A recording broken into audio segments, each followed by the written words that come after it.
आज समय काफी हो गया है, इसलिए जितने साथी जो इधर इधर चहल पहल कर रहे हैं वो सारे साथी शांतिपूर्वक बैठ जाएं।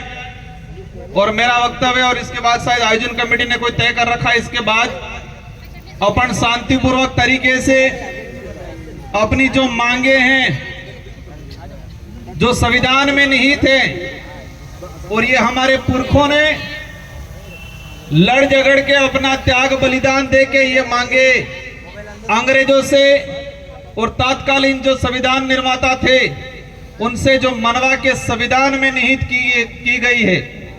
इन महापुरुषों को नमन करना चाहूंगा। आरक्षण महारैली हमारे आदिवासी इलाके के अंदर आजादी के बाद से लगा के आज तक आरक्षण को लेके हमेशा भ्रम पैदा किया गया, और भ्रम पैदा करने के बाद समय समय पे अलग अलग तरीके की अधिसूचना लाए ये लोग, और अधिसूचना ला के हमारे ही खिलाफ नीतियां बनाई, और हमारे ही खिलाफ नीतियां बना के हमसे तालियां बजाने का काम किया था आज तक इन लोगों ने। ये जो आज कारवा बैठा हुआ है, ये जितने जो गणवीर हैं, हमारे पूर्व वक्ताओं ने जो बात रखी, एक 2013 की अधिसूचना सबके जबान पे है, सबके दिमाग में है। और जब 2013 की अधिसूचना जारी की अनुसूचित क्षेत्र के अंदर आरक्षण व्यवस्था को लेके, तो हमारे लोगों को बताया गया कि आपके फायदे के लिए है, आपके बच्चे इससे नौकरी लगेंगे, और हमारे पढ़े लिखे तो ठीक है लेकिन बेचारे हमारे कभी स्कूल नहीं गए, वो माँ बाप खुश हो गए कि अच्छी अधिसूचना आई है, हमारे लड़के कांस्टेबल बनेंगे, हमारे लड़के आरएस बनेंगे, हमारे लड़के डॉक्टर बनेंगे। लेकिन 2013 की अधिसूचना ऐसी थी, 2013 से लगा के आज 2025 हो गया, और इतने सालों के अंदर मैंने हर भर्ती का डाटा निकाल रखा है, लेकिन समय अभाव के बात करें तो मैं 1 या 2 भर्तियों का उदाहरण बता पाऊंगा। अब इन लोगों ने कहा सबसे पहले हम पुलिस भर्ती को ही ले लें, क्योंकि पुलिस भर्ती को इसलिए लेते हैं कि हमारे इस समाज सर्टिफिकेट लगा के पुलिस कर्मचारी अधिकारी बनते हैं, और बनने के बाद अपने आप को 30 मार का समझते हैं, और हमारे गरीब भाइयों को अंदर जेल में डालने का काम करते हैं। सब नहीं करते हैं, कुछ लोग करते हैं। कुछ लोग उस सर्टिफिकेट का कर्ज भी उतारना जानते हैं। साथियों, पुलिस भर्ती की अगर बात करें, पिछले 2013 से लगा के 2013 की भर्ती अनुसूचित क्षेत्र के अंदर अधीनस्थ सेवा में हमारा रिजर्व कैटेगरी का एक भी आदमी अनरिजर्व कैटेगरी में नहीं जा पा रहा है। क्या होगा उसका? हम भी चाहते हैं हमारे गरीब व्यक्ति आरएस में जाना, एसडीएम बनना चाहिए, वर्गीकरण होना चाहिए, लेकिन क्षेत्रीय आधार पे होना चाहिए। ट्राइबल एडवाइजरी काउंसिल की बात करें, पैसा एक्ट की बात करें, हमारे यहाँ पर बड़े बड़े प्रोजेक्ट लगा रहे।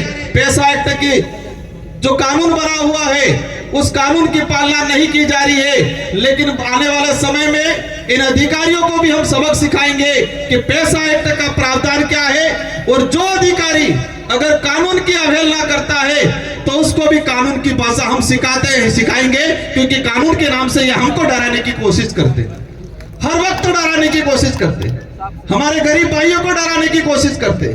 इसलिए चिंता नहीं करनी है। इन्हीं शब्दों के साथ सभी साथी कुछ वक्ता रहे सुनना है।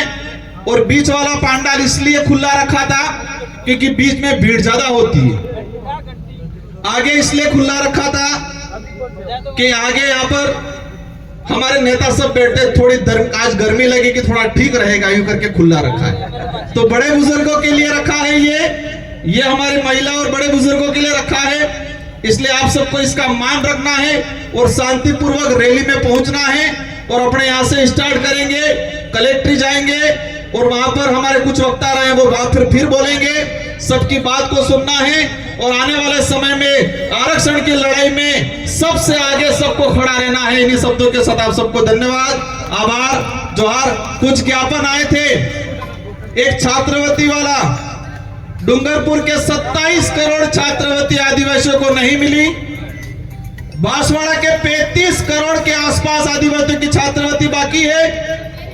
प्रतापगढ़, उदयपुर, सिरोही अनुसूचित क्षेत्र की मैंने जो डाटा निकाला है 100 करोड़ से अधिक छात्रवृत्ति आदिवासी बच्चों की आज भी बाकी है।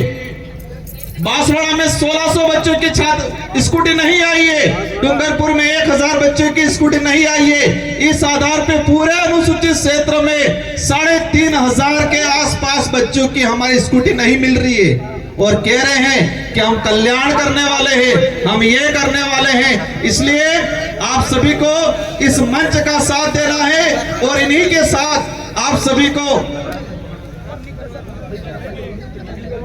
एक लंबी डिमांड चल रही है लंबे समय से, उसी बात को मैं लेने वाला था लेकिन वो घंटी बजने की तैयारी है। बाध्यता 40% की जो बाध्यता रखी गई है, लंबे समय से डिमांड चल रही है और आप सभी सरकार नहीं मानेगी, सरकार को झुकाएंगे।